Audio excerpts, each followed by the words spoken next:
In the years before the Second World War, flight still belonged to the propeller. The skies were ruled by piston engines and propeller blades that spun so fast they blurred into invisible discs.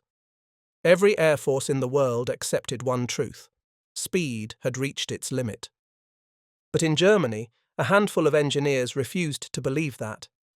At a small workshop in Augsburg, aircraft designer Willy Messerschmitt and a young physicist named Hans Joachim Pabst von Ohain were chasing a dream that seemed like science fiction: flight powered not by propellers, but by pure jet thrust. Von Ohain had built a small experimental turbine in the 1930s that could compress air, mix it with fuel, and ignite it, expelling a stream of exhaust powerful enough to propel an aircraft without blades. The idea had existed on paper for years, but Germany was the first to turn it into metal. By 1938, Messerschmitt's engineers had drawn up the plans for a radical new fighter, the Project 1065, which would later become the Messerschmitt Me 262. It would carry 2 jet engines under its swept wings and fly faster than anything ever built, over 850 kilometers per hour. At that speed, it could outrun every Allied fighter and intercept bombers before they even reached German airspace.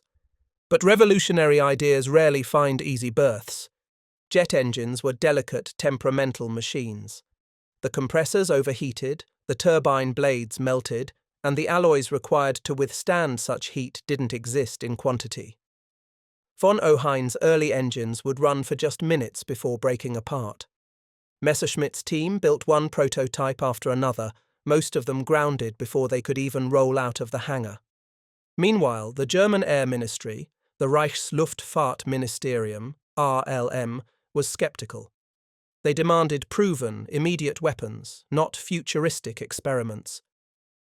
In 1939, when the first Heinkel He-178 made the world's first jet flight, the RLM was unimpressed. The plane had no range, no weapons, and looked like a toy. Bureaucrats dismissed it as unsuitable for combat. But Messerschmitt was more persuasive. He promised not just a research project, but a fighter that could secure Germany's skies. By 1941, the first Me 262 prototype was complete, sleek, menacing, and unlike anything seen before. Test pilot Fritz Wendel climbed into the cockpit at Augsburg for the aircraft's first flight. But disaster struck. The 2 experimental BMW 003 jet engines failed before takeoff, forcing the engineers to bolt a single Jumo 210 piston engine onto the nose just to test its aerodynamics. The world's first jet fighter took off, powered by a propeller. It was an omen of the challenges to come. The piston test flight proved the aircraft's design was sound, but the jet engines lagged behind. They vibrated violently, their turbines breaking apart after only 10 hours of use. The engineers at Junkers worked day and night to perfect the Jumo 004, a more reliable engine using new heat-resistant alloys. Each improvement came at a cost.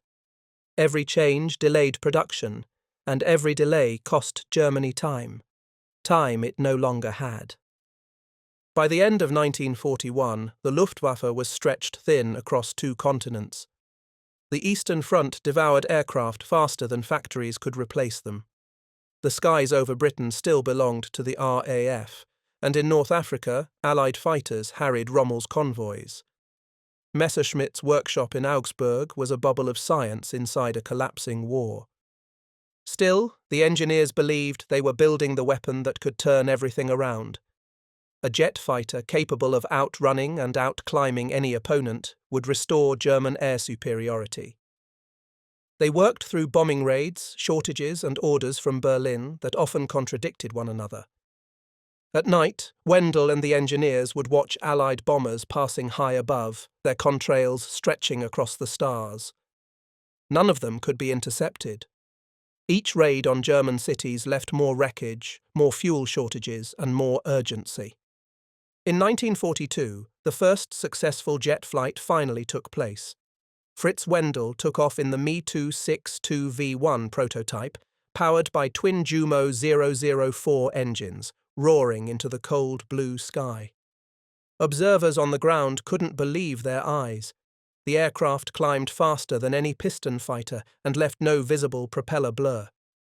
For a few minutes, it seemed like the future had arrived, but the flight nearly ended in disaster. One engine flamed out on approach, forcing Wendell to make an emergency landing. The prototype bounced down the runway, its landing gear collapsing in a shower of sparks. He climbed out shaken but alive. The engineers gathered around the wrecked machine, faces streaked with sweat and soot. They knew what they had seen. The jet engine worked. Germany had just entered the jet age. But outside the test field, reality was closing in.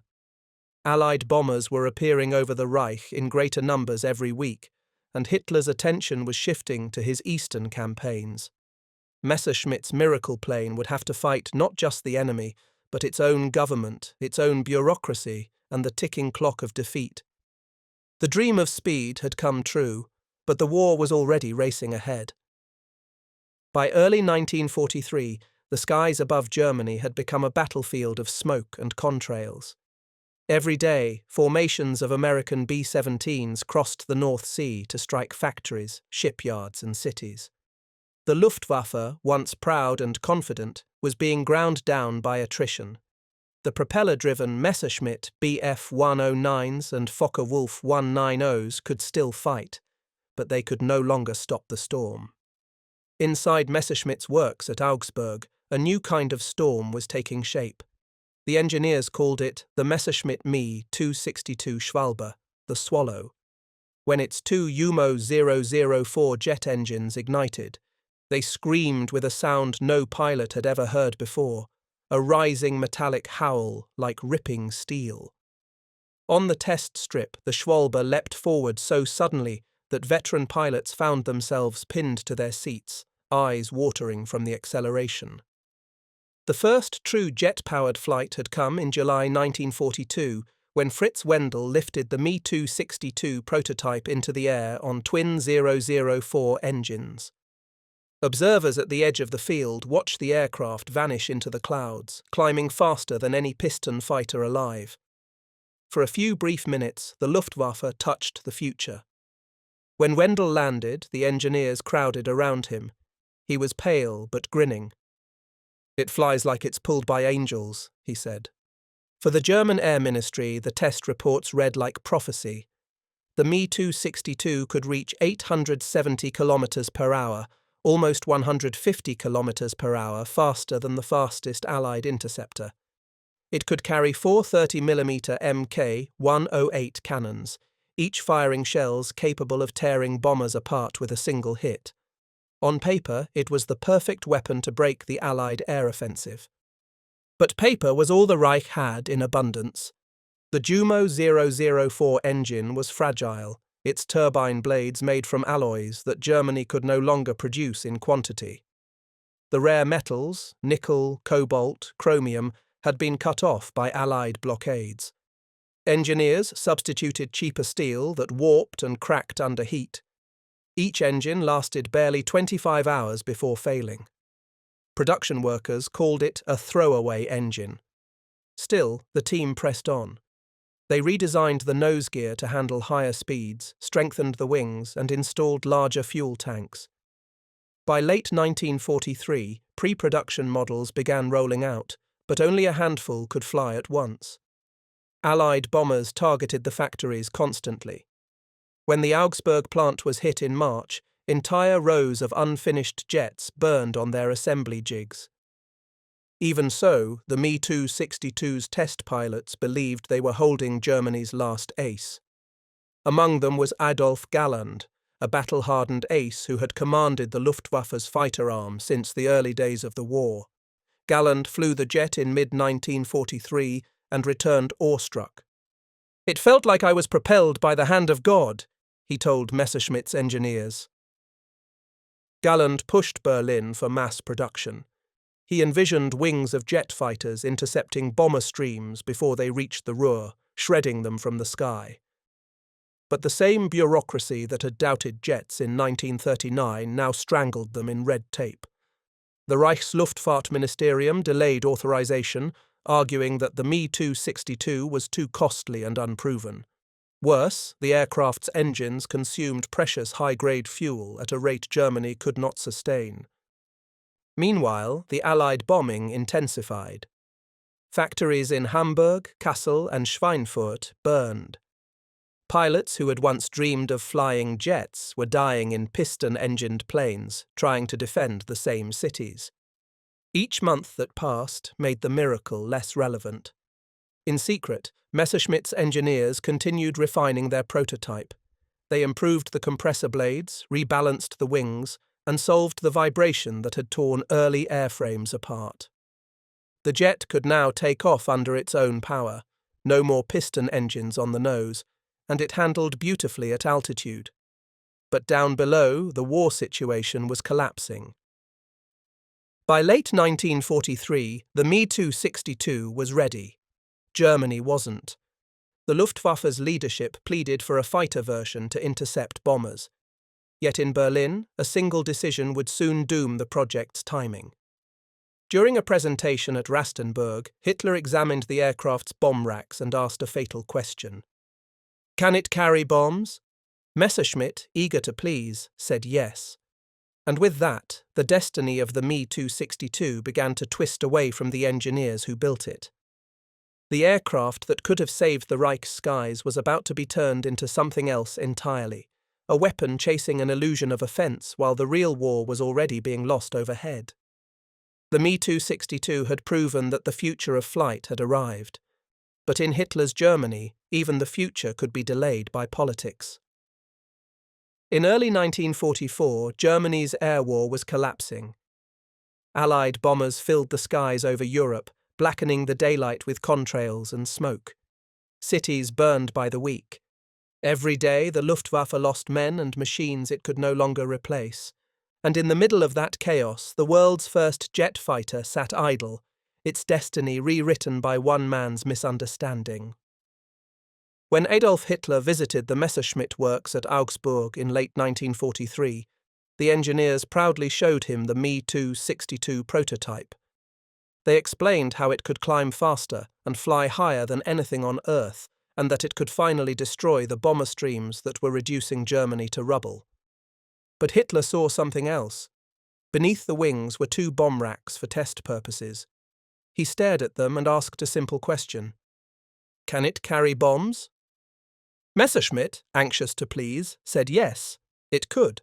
That single moment changed everything. Hitler declared that the Me 262 would not serve as a fighter at all, but as a blitzbomber, a high-speed jet bomber capable of striking London and Allied beachheads before enemy fighters could respond. He envisioned it as a weapon of revenge, a Wunderwaffe that would turn the tide of the war by carrying explosives deep into enemy territory. The Luftwaffe's generals were horrified. Adolf Galland, commander of Germany's fighter arm, argued fiercely against it. We are losing our cities, not because we lack bombers, but because we cannot stop theirs, he warned. But Hitler would not listen. The order came down. All production was to be converted for bomber adaptation. Messerschmitt's engineers were forced to redesign the aircraft to carry 500-kilogram bombs under the nose.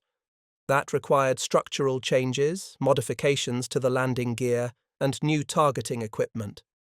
Each change made the Me 262 heavier, slower, and more complicated. Precious months slipped away. By the spring of 1944, the Allied air forces dominated the skies. Germany's radar screens lit up every morning with waves of B-17 and Lancasters. Refineries, railways, and power plants were reduced to ash. Jet production facilities were bombed repeatedly. Entire batches of unfinished 262s were destroyed on their assembly jigs. Inside Messerschmitt's factories, the mood turned from triumph to despair. Test pilots whispered that the Swallow was a prisoner of its own government. Each week, engineers received new instructions from Berlin, conflicting, sometimes impossible. Still, a few dared to disobey. Some Luftwaffe officers, desperate to deploy the jet as a fighter, quietly armed prototypes with cannon pods instead of bomb mounts. These aircraft achieved astonishing results in trials, easily outpacing Allied escorts and tearing through bomber formations. When Galland and his aces presented the results to Hitler in May 1944, the Führer was unmoved. "The bomber is what wins wars," he insisted. "This is a bomber." The argument nearly cost Galland his position. Every day spent on Hitler's bomber fantasy cost Germany irreplaceable lives. By mid-1944, the Allies had landed in Normandy. The Luftwaffe had less than 1,000 operational fighters left to defend the Reich. Jet squadrons that might have stopped the D-Day invasion never took flight. Meanwhile, the Me-262's logistical problems mounted. The new jet engines required special fuel that was running out across Europe.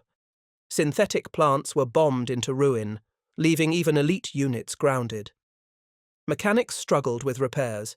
Each engine had a lifespan of barely 25 hours, and replacements were almost impossible to find. By the time Hitler finally relented, allowing the Me-262 to be used as a fighter, the damage was done.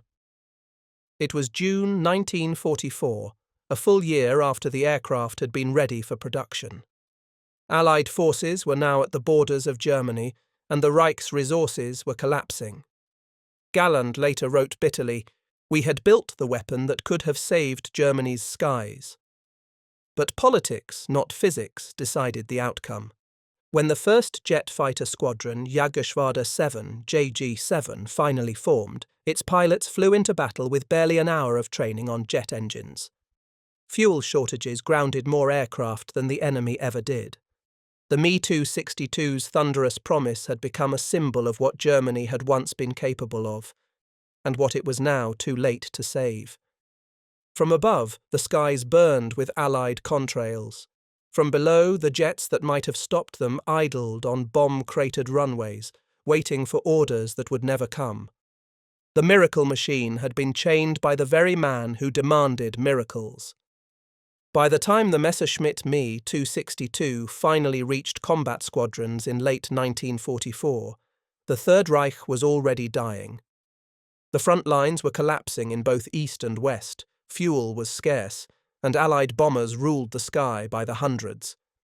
The world's first operational jet fighter, fast, deadly, and decades ahead of its time, was born into a war that could no longer be saved. At Lechfeld Air Base, the newly formed Jägergeschwader 7 Nowotny prepared for its first sorties. Its pilots were a mix of veterans and boys barely out of flight school. They were told their new aircraft could outrun anything in the world, an angel of vengeance that would cleanse the skies of bombers. But as they watched the sleek silver jets glinting on the runway, most of them knew the truth. The Reich had run out of time. When the UMO 004 engines ignited, the air shuddered. The Me-262 leapt forward with a roar like tearing metal, the first machine in history to truly accelerate beyond propeller physics. In a straight line, it was untouchable, climbing through Allied formations like a blade through fabric. Its 430mm Mk-108 cannons could tear apart a B-17 or a Lancaster with a single burst. Allied pilots, who had grown used to German planes struggling below them, suddenly faced opponents that appeared from nowhere, attacked in seconds, and vanished into the clouds. The Me-262 was everything the engineers had promised. But war is not won by promises, it's won by numbers. Germany could never build enough of them. By November 1944, fewer than 30 jets were operational. Fuel shortages grounded many before they even took off. Jet engines burned through their short lives, seizing up after 25 hours of flight. Replacement parts were rare. Entire aircraft were stripped to keep a few flying. Worse, the runways needed for jets, long, smooth strips of concrete, were constantly cratered by Allied bombing. The Luftwaffe's greatest technological leap had become a logistical nightmare. When the jets did fly, they were devastating. On August 26, 1944, Major Walter Nowotny, one of the Luftwaffe's top aces, led the first Me-262 combat sortie. He shot down 2 Allied aircraft in minutes before his engines flamed out during the landing approach. His jet crashed, and he was killed instantly. The propaganda ministry called him a hero. The pilots who followed him called him a warning. Despite these losses, small squadrons of Me-262s continued to fight. They struck bomber formations with incredible effect. Entire groups scattered at the sight of them. But Allied air tactics adapted fast. American P-51 Mustangs patrolled above German airfields, waiting to catch the jets during their most vulnerable moments, takeoff and landing. The Me-262 needed long acceleration to gain speed. If caught on the runway, it was helpless. Many were destroyed before their wheels ever left the ground. By early 1945, only a few dozen were still flying. Even Adolf Galland, once an enthusiastic believer, could only shake his head. "It was too late," he said. "We had the finest aircraft in the world, but no time left to use it." Still, the pilots who flew them remembered those moments of flight as something almost supernatural. Lieutenant Georg Peter Eder described chasing a formation of B-17 at 900 kilometers per hour. They looked like they were standing still. "I pressed the trigger once, and the sky filled with fire." The Me-262's victories were real, but meaningless. It destroyed more than 500 Allied aircraft, yet thousands more replaced them each month. The jets couldn't protect the cities below, or the civilians dying in the ruins. When the Allies advanced into Germany in April 1945, they found airfields littered with burned and half-assembled Me-262s, testaments to brilliance defeated by reality. Many were captured intact. American and Soviet engineers studied them with awe. Within a few years, their design inspired a new generation of aircraft. The US F-86 Sabre, the British Meteor, and the Soviet MiG-15 all owed their lineage to the Me-262. Germany had built the world's first jet fighter, and the world had copied it. At the end of the war, Allied soldiers found Me-262s hidden in forests, covered with camouflage nets. Some were loaded with bombs they would never drop. Others were little more than twisted wrecks beside cratered runways. The aircraft that could have changed the war had arrived in a country that no longer had a future. As one captured German mechanic told an American officer, pointing at a burned-out jet, "It was like watching the future fly, then crash into the present." The Me-262 had been a glimpse of a world not yet ready for it, a weapon ahead of its time, born too late to save the people who built it. And when the war ended, the jet's brief roar faded into history. A whisper of speed, a promise unfulfilled, and a reminder that even miracles can arrive too late.